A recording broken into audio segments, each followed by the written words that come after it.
What's up, lifelong learners? This is for the boom pole in the studio. Now, how do you raise the boom pole level?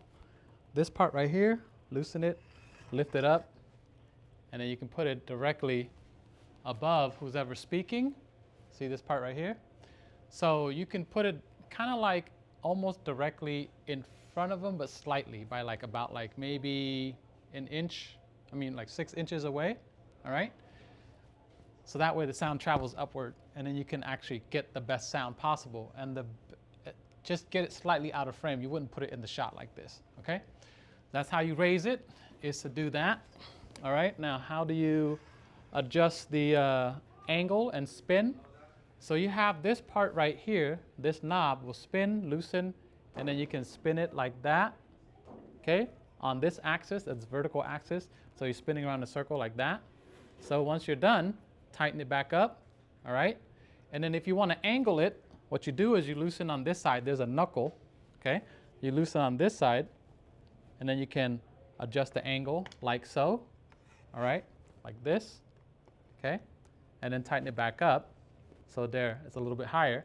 And then you can also spin around the axis like this, and you can point this at the person who's speaking. You can point it down, or you can point it at them like this. Okay?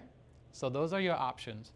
And just practice a little bit right here, just getting used to how you spin it and how you adjust this angle right here, because it is kind of tricky to loosen that and adjust the angle, tighten it, adjust this angle, so on and so forth. You can shoot from below if you want to, right? Does that make sense?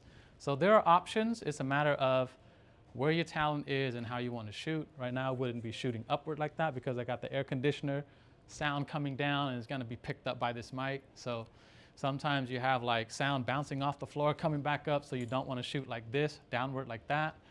There are options. Make sure you're a person who's listening to the sound.